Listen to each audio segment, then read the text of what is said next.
안녕하세요. 시장의 마법사입니다. 마음에 들면 구독, 좋아요 부탁드리겠습니다. 자, 오늘은 실전 포트폴리오 두 번째인데요. 어, 꼭 항상 새기고 있어야 되는 말이 있습니다. 워런 버핏의 회장께서 하신 말씀인데, 주식 시장은 인내심 없는 사람의 돈이 인내심 있는 사람에게 흘러가는 곳이다. 지금 시장이 매우 좋지 않죠. 근데 사실 이제는 좋아질 때가 얼마 남지 않았다 이렇게 생각을 합니다. 지금부터 향후 1년 같은 경우는 지난 1년보다는 훨씬 좋아지지 않을까 이렇게 예상을 해봅니다. 그래서 어떤 종목에 투자했다 그러면 보통 한 3년 정도는 걸렸던 것 같습니다. 그게 2배든 3배든 그리고 최대 5년까지 보유했을 때 10배 나는 종목도 몇 개가 있었습니다. 최근 5년 내에 봤을 때요. 자, 그런 종목이 뭐냐면 뭐 저번에도 한번 말씀드렸는데 메가스터디 교육, 금양, 다날, 에코마케팅, 대형미디어 이런 종목이었는데요. 오늘 좀 구체적으로 제가 한번 작성을 해봤는데 제가 자료를 보니까 메가스터디 교육을 17년 4월에 조사 시작을 했거든요. 근데 이건 1년 조금 넘은 다음에 3배나 상승을 했어요. 이런 경우는 뭐 흔치는 않죠. 이거는 이제 실적이 엄청나게 나오면서 그렇게 됐고요. 자, 17년에서 22년이면 5년이죠. 10배가 상승을 했습니다. 이거는 이제 테마 없이 순전히 실적으로만 갔고요. 금양 같은 경우에는 17년 8월에 조사 시작을 했는데 20년 3월까지 2년 반을 횡보를 했죠. 이건 아주 몰빵을 했다 그러면 견디기 힘든 상황이죠. 그래서 몰빵을 해서 승부가 나는 경우는 굉장히 운이 좋다고 할 수 있습니다. 왜냐하면 직장인이 아니면 이거 견딜 수가 없거든요. 그래서 20년 3월 이후에 한 6개월간 꽤 상승을 하다가 또 횡보했다가 결국은 22년 9월까지 해서 10배 상승을 했습니다. 2,000원 기준으로 봤을 때요. 그리고 에코마케팅도 17년 6월에 제가 조사 시작을 했는데 이것도 1년 6개월간 박스권에 있다가 19년도 초부터 해서 슬슬 오르더니 뭐 5개월 사이에 5배나 올랐습니다. 그래서 기다리는 게 이렇게 요 5개월을 못 기다리면 못 보는 거죠. 대원미디어도 17년 6월 달에 제가 조사 시작을 했는데 이것도 2년 한 6개월 정도 박스권이었어요. 근데 저때 팔았어야 되는데 뭐 계속 이랬겠죠. 그러다가 21년 3월부터 급등을 해서 7배를 상승을 했습니다. 7배 좀 넘게 상승했을 거예요. 한 7,000원 기준으로 봐서. 그러니까 어마어마하죠. 그래서 뭐 중소형주를 샀을 때 3년 정도는 각오를 해야 됩니다. 길면은 5년이고요. 그러니까 5년 봤을 때는 좀 많이 올라야겠죠. 몇 배, 3, 4배, 10배.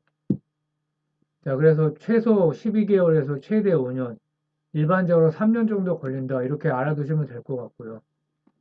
자, 최근 뉴스에 대해서 코멘트를 하자 그러면 2년물, 10년물, 30년물 뭐 07, 15년 내, 11년 내 최고치를 기록을 하고 있습니다. 왜냐하면 기준금리를 계속 상당 기간 4% 이상 유지한다고 합니다. 미국에서. 유가는 많이 낮아졌기 때문에 이런 거는 굉장히 긍정적이고 그래서 이유는 물가가 계속 높게 나오고 있기 때문에 70년대 실수를 되풀이하지 않겠다는 게 이제 제롬 파월 페드 의장의 생각이고요. 그러면서 이제 주가가 좋았다가 지금 뭐 거의 한 달 정도 계속 밀리고 있죠. 내일 이제 FOMC가 새벽에 열리는데 뭐 계속 금리를 인상하겠다는 방침이죠. 그래서 고통은 불가피하다. 그래서 하지만은 향후 1년은 지난 1년보다는 저는 좋을 것으로 보고 있습니다. 왜냐하면 이게 감입니다. 이게 뭐 여러 지표를 보기도 하지만 주식시장이 계속 나쁜 경우는 드물어요. 그래서 지금 인버스를 사는 거는 굉장히 위험합니다. 저는 이미 크게 한번 하락했기 때문에 인버스 자체가 어려운 건데 지금 인버스를 산다? 이거는 정말 정교한 리서치를 해도 성공하기 힘들다고 보고요.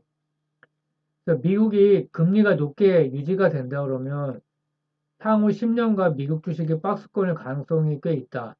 또는 지난 10년보다는 낮은 주가 상승률을 예상합니다. 왜냐하면 과거 10년이 워낙 많이 올랐었기 때문에 이거는 사실은 가능성이 굉장히 높죠. 그리고 지금 1,400원 정도 되는데 계속 1,300원, 뭐 1,250원 이상 이렇게 원화 약세가 지속된다면 한국 주식을 선호할 수밖에 없습니다. 수출주가 좋고 미국 주식도 해외 비중이 높기 때문에 타격을 입겠죠. 그 매출에. 뭐 MS가 제일 대표적이고요. 그래서 원화 약세가 지속된다면 한국 주식을 선호할 것 같고요. 자, 최근에 제가 스터디한 NC소프트 1년 이내에 50% 수익을 목표로 합니다. 23년 상반기 TL 북미 출시를 하고 프로젝트 EMR 아이온2까지 출시를 합니다. 그래서 내년부터 뭐 굉장히 모멘텀이 많고요. 리니지 W가 매출 실적이 좋았는데 유럽 북미에 추가 출시를 합니다. 이제 원래 하반기에 했는데 하반기 예정이었는데 연기가 됐고요. 그래서 23년 기준 PER을 14.5배다. 동종 업체 대비 50% 저평가다. 이런 분석이 있습니다. 그래서 뭐 지금 사든 연말에 사든 한 1년 정도는 보유하면은 50% 정도 목표를 하고 있고요. 신규 IP로 리니지 의존을 탈피하면 PER도 올라갈 겁니다. 덕성 같은 경우에 소형주고요. 반기 매출 영업이익이 역대 최고입니다. 그리고 하반기 실적을 기대하고 있죠. 원자재가 하락했기 때문에 이제 반영이 됩니다. 수출 50% 고환율 수혜를 봐서 이렇게 매출이 좋았고요. 매출이 좋아진 거에 고환율도 있지만 최근에 신발 사업이 매출 기여를 했고 나이키는 없고 아디다스 향이고요. 자, 과거에 윤석열 테마주로 엄청나게 올랐다가 폭락 후에 아무도 관심이 없었는데 며칠 전에 주가가 급등했고 거래량도 폭등을 했습니다. 이유는 잘 모르겠습니다. 그러니까 소형주는 이렇게 언제든지 급등 가능하고 별의별 아이폰 14 출시 테마, 월드컵 공인구 테마 등 뭐 아무거나 엮일 수가 있죠. 그리고 이 테마주지만 이익이 꾸준하고 현금성 자산도 꽤 있는 회사예요. 차입금도 좀 있지만 그래서 최근 10년 중 2018년이 유일한 적자인 나름 이렇게 알찬 회사고요. 자, 백산을 가장 좋게 봤는데 나이키 비중이 40% 이상이고 대만 회사와 함께 나이키의 메인 밴더로 80% 비중입니다. 수출이 85%, 환율 수혜를 입고 있고요. 자, 102억 자사주 취득 후 즉시 소가 공시를 냈고요. 상속 완료해서 지분이 이제 그 2세한테 다 이전이 됐고요. 그렇다면 상속세 납부를 위해서 배당을 늘릴 가능성이 크다. 주가도 올라갈 가능성이 크다. 그래서 원자재 하락, 이 3분기부터 반영되고 자회사인 최신물산이 상반기에 이미 턴어라운드를 했다. 그리고 자동차 내장재가 성장성이 있고 인도네시아 증설까지 공시를 했습니다. 자, 이렇게까지 보면은 주식이 안 오르기가 힘듭니다. 자, 이거 무조건 폭등 아닌가 이런 생각이 드는데, 근데 이게 뭐, 포워드 PR로 7.5인데, 이게 막, 두 배 가고 뭐, 이것까지는 잘 모르겠어요. 뭐, 꽤 오를 것 같기는 한데, 근데 최근에 주가가 부진해서 저도 이상하다 이렇게 생각을 했었는데, 나이키가 주가가 계속 좋지가 않습니다. 실적 발표를 곧 하는데 아마 안 좋을 것 같은데요. 중국이 계속 락다운을 하면서 중국 실적이 안 좋았고요. 북미 쪽도 이제 중국 매출을 북미 쪽에서 이제 보충을 한다고 생각을 했었는데 과잉 재고 문제가 있습니다. 그래서 주가가 뭐 완전히 밑으로 꺼지고 있고요. 그러나 백상 같은 경우에는 뭐 공급사기 때문에 하반기 실적이 3분기 실적이 뭐 1분기처럼 제대로 나와준다면 주가가 올라가지 않을까 이렇게 생각을 하고요. 자, 신세계 INC 참 골아픈 회사인데요. 극도의 저평가라고 저는 생각을 합니다. 그래서 적정가 시총을 3,200억 정도를 받습니다. 주가 18만 5천 원인데요. 현금성 자산이 867억. 뭐 엄청나죠. 시총이 2,400억인데. 근데 문제는 자사주가 23.6%나 있습니다. 그래서 이게 오보행이냐 소각이냐 물량이 나오면은 참 어렵죠. 근데 전혀 입질이 없어요. 큰 손들이. 그렇다면 오보행으로 인식을 하고 있는 겁니다. 그래서 회사에서 IR을 잘할 게 아니라 실제 소각을 해야 되는 거죠. 이렇게 다 하진 못하더라도 최근에 뭐 여러 기업이 자사주 소각을 했었는데요. SK 2천억, 포스코 홀딩스 6,700억, 그리고 어저께 금호 석유화학이 1,500억, 유통 물량의 3% 정도나 되는 아주 꽤 큰 금액을 이렇게 했습니다. 그래서 대기업이라면은 해야겠죠. 근데 분위기가 이렇다 그러면 정말 가능성이 저는 전혀 없지는 않다고 생각을 하고요. 성장성은 충전소 매출에 달렸는데요. 만약에 내년에 본격화된다면 전고점이 28,800원, 예, 주식 분할하기 전에 28만 8천 원이었는데 트라이를 할 수 있을 것 같습니다. 장기 박스권 상단이 2만 원인데 2만 원을 돌파하면 이제 이 가격까지 갈 수가 있는 거죠. 전기차 충전 인프라 시장이 현재 4천억인데 불과 이제 3년 후에 3조 원 시장이 된다. 그러면 5% 먹으면 1,500억, 10% 먹으면 3천억이 되는 겁니다. 그 스파라스 그 EV 앱이 연내 출시 목표다 이런 뉴스가 있고요. 그리고 구글과 애플의 앱 마켓에는 이미 등록이 돼 있어서 확인이 됩니다.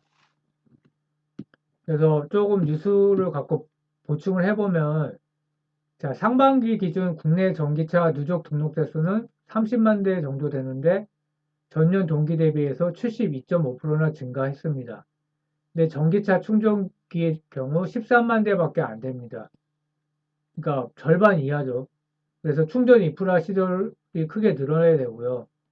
그래서 전기차가 연평균 36.6% 성장해서 2030년은 86만 대가 된다. 그래서 시장이 4천억에서 3조 원까지 2030년이면 시장이 훨씬 더 커지겠죠. 그래서 뭐 소재 업체만큼 이렇게 파급력이 있지는 않지만 그래도 꽤 도움이 될 거다. 회사 실적에. 그래서 정부에서도 전기차 충전 시설 설치 의무를 강화했다. 그래서 산자부에서 뭐 건물 내 전기차 충전소 필수 설치 의무 비율을 높였고 신규 건축물의 경우 전체 주차 대수의 5% 이상 규모로 전기차 충전기를 의무 설치해야 한다.